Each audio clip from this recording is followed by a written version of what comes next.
Hi.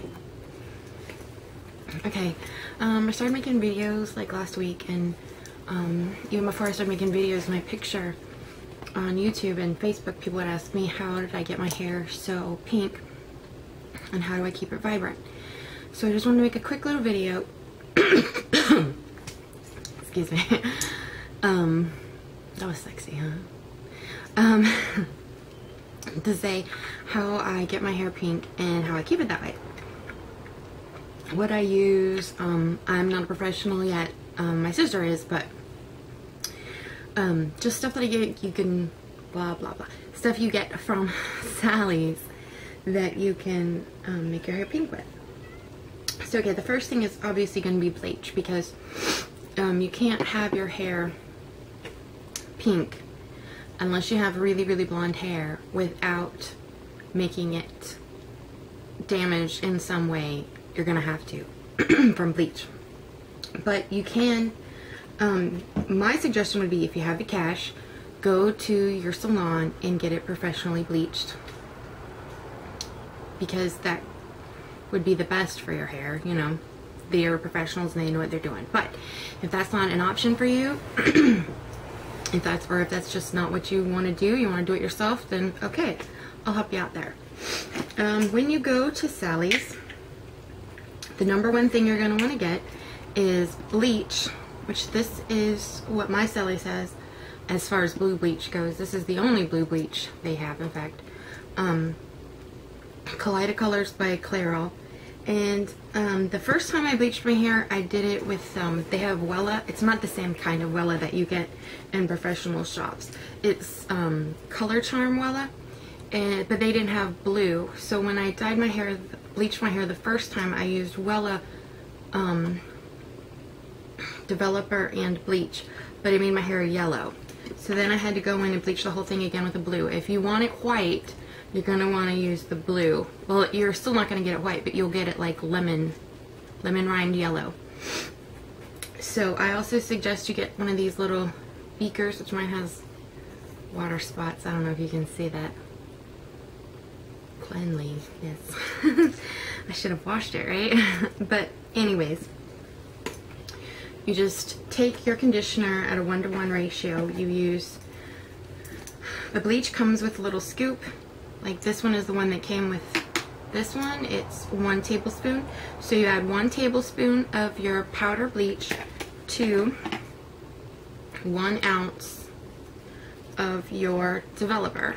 And this is a 40 vol, which is pretty strong. My Sally's didn't have 30, so I bought a 40 and a 20, and I mixed it 1 ounce 40, 1 ounce 20. But now when I do my roots, I just use the 10 vol, because roots are sometimes a little bit easier, and I don't want that all over harshness on my hair anymore. So the bleach is actually blue. See? And you mix it 1-to-1 ratio.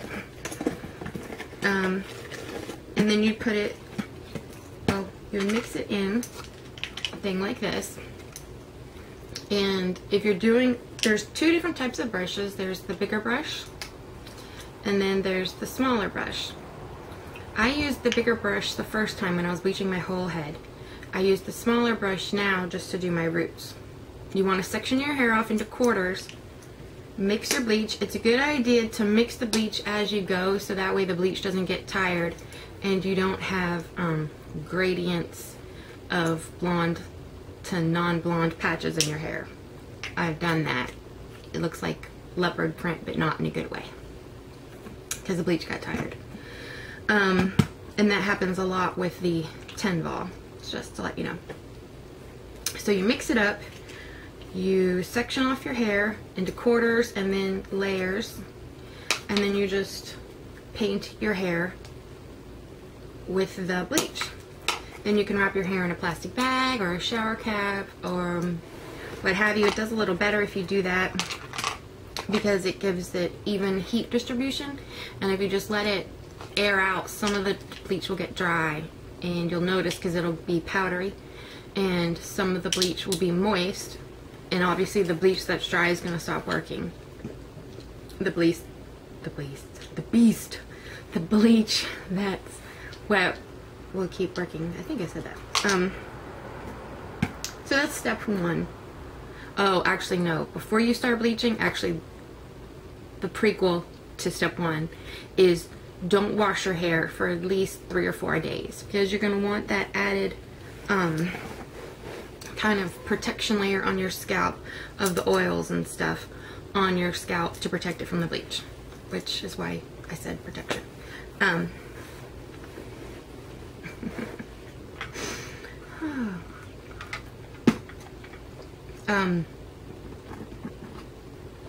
So bleach.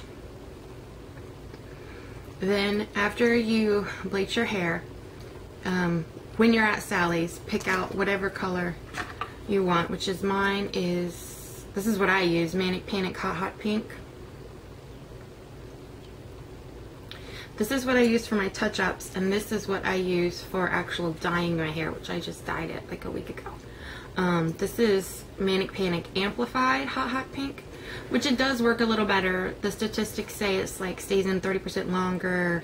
It doesn't rub off, and it doesn't rub off. Like if you, any of the Manic Panic I've ever used, some colors worse than others, it's gonna rub off. You're gonna get it on your fingertips probably until you wash it the first time. You're gonna get it on your fingertips, you're gonna get it on your pillowcase, you're gonna get it around the collar of your clothes. This, not so much. I got this online. Some Sally's might have it, I'm not sure. It's just the same exact thing, Manic Panic, Hot Pink, except this is amplified.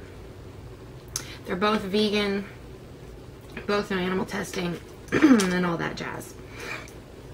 So then, because your hair is going to be damaged from the bleach, you're going to want to use a protein filler. And this is what my Sally's carries.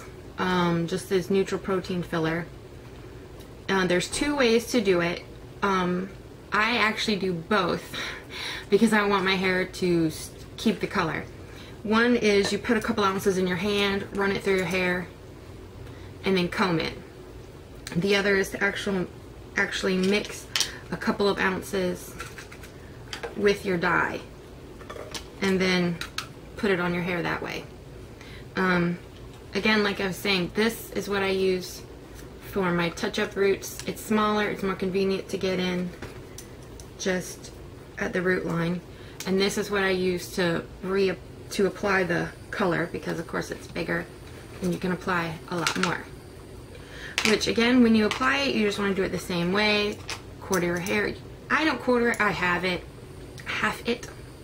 But if you're going to bleach your whole head, I strongly suggest lots of layers. Take your time, do it right. I've rushed through and end up regretting it. So don't rush the bleaching process. You can kind of save some time on the dyeing process, because you can kind of rush through that. Not rush through it, but you know what I'm saying. You don't have to be as careful.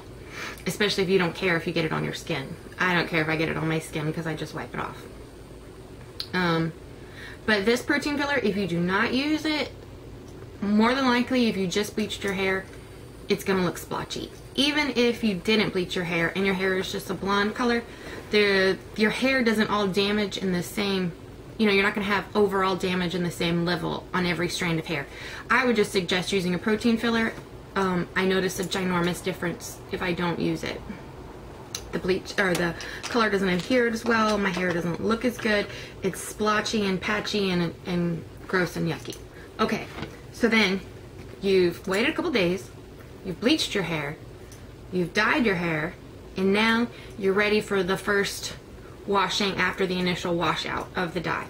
I would suggest once you have hair that you've had to bleach and you want to take care of it, you want it to last a long time, I wash my hair once a week, maybe twice a week at the most, like if I've been working outside or something. I don't want my color to fade. So that's my personal preference. And if you want to keep your color, you can't wash it every day and have vibrant hair. That's just not going to work. It's just not. You're going to wash your color out like that. So you're going to have to get used to not, and plus after bleaching your hair, the oils help build the natural layers back to your hair anyway. The oils help protect it. Okay, So after you've bleached, after you've dyed, you're getting ready to wash it, this is the shampoo that I use, and it is pretty pricey, but in my opinion, it's worth it because it does help keep the color longer. It's phosphate free, it's no animal testing, it's Aveda products really are awesome when it comes to their hair care line. Their makeup, not so much, but their hair care is, it really is spectacular. So this is the Color Conserve shampoo and conditioner, and you want to you know, just wash your hair, but when you wash it, you know, be gentle with it because it is bleached, it is damaged, it is going to be brittle. You're going to need a haircut. I need a cut now from the last time I bleached it because my ends are fuzzy, and you'll notice that your ends are going to get split quicker. Your hair is going to be frizzier, so you're going to need to tackle those things, which is why, again, you want to probably invest some more in some shampoo and conditioner because you want to baby your hair after you've done so much to it. Okay, so shampoo, condition, and then what I do, which you don't have to do, there are other ways. This is just what works the best for me living in Florida, humid, UV high climate that I live in. I use this. This is Healthy Sexy Hair Soy Tri-Wheat Treatment with soy and cocoa enriched. I take this and empty out like half the bottle, and I dump this in there, so I have half of this and half of the deep conditioning treatment. So I shampoo. Sometimes, depending on the quality of my hair and how it's behaving, I'll condition with this, leave it on like a minute, rinse it out, and then put my hair dye deep conditioning mixture in and leave that on for about 15 minutes. And what I do is I just do everything else that while I'm in the shower. You know, I'll shampoo, condition, put this on, then shave my legs, my pits, you know, handle everything else that you gotta do in the shower, all the cleanly steps you have to take.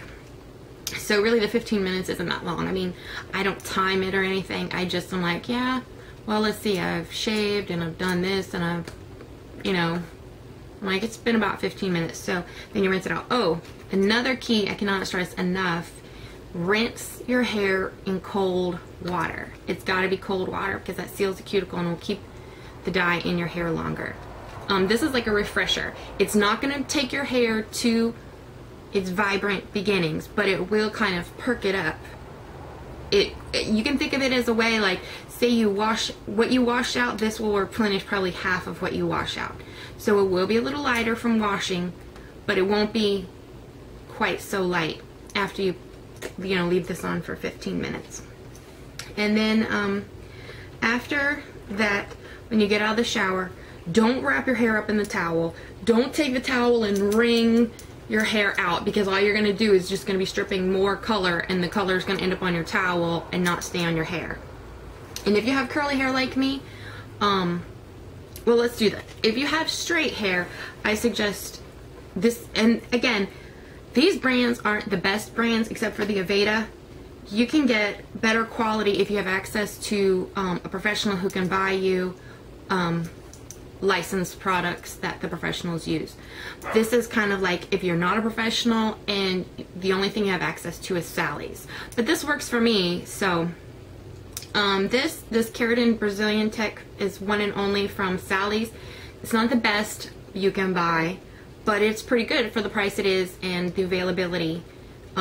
There's also a deep conditioning treatment. Again, it has this green keratin on it, and a spray and leave-in conditioner, and they work pretty well. If you have straight hair, I would suggest using something like this, a little bit in your hand. Warm the emollients up, get it warm, and then put it on your tips especially. Don't worry so much about the roots, just kind of the top layers and the tips. If you have severely curly hair like I do, when you get out of the shower, just kind of take clumps of your hair, and not with the towel, with your hands, kind of gently take out any of the excess water. Put in argan oil or whatever you use to keep the frizzies down. Again, check your products to make sure that they're not going to help strip the color either. You want something, ideally, would be with UV protectant, humidity control if you have curly hair, and you want the UV protectant just to help, like especially if you're outside a lot. You don't want the top layer of your hair to be lighter than the rest of your hair, which often happens, especially in Florida. If your hair's curly, gently take out any excess water. Get a wide tooth comb, put your product in your hair, especially at the ends, and then just comb through. Then just don't touch it. If you want it to be curly like this, just don't comb it anymore, because the more you comb it, the frizzier it's going to be. And especially having very dark, very curly, very coarse hair, you don't want to mess with it more than you have to, because you're going to end up with really poofy ends. So just comb it with a wide tooth comb, make sure there's no tangles, and then just let it air dry. Because blow drying after you've bleached your hair, if you have naturally curly hair, makes it ginormous. I know these things. Trust me, people. But anyways, that's like about it. Kind of a spaz in this video. Always kind of a spaz, I guess, so whatever. But if anybody has any more questions, this is all my real hair. There's no extensions or anything. So I know what I'm talking about when I'm saying taking care of long bleached hair. Ow. And trying to keep the color vibrant. I've been battling this for a little bit now, so that's kind of my tips and tricks. It's nothing, I've seen bits and pieces of this advice on YouTube and other people's videos, but I just kind of wanted to make my own because other people have asked. And like Luna Moron, I don't want to say moron, but Luna, she has a video, but it's with red, and she's from Australia, and the products that she gets are different from the products that we have available in the States. So I just thought I'd make a video for long curly hair, but they want it pink and they're not a professional. So that's it. I'm sitting here watching this caterpillar just eat the crap out of my tomato plants. I guess that's it. Any questions, any tips, let me know. I would love to hear if something works better for you. One thing I will say that on the research end that I've done is a lot of people say special effects hair dye is much better than anything else on the market. I don't know, because every website I go to is always sold out.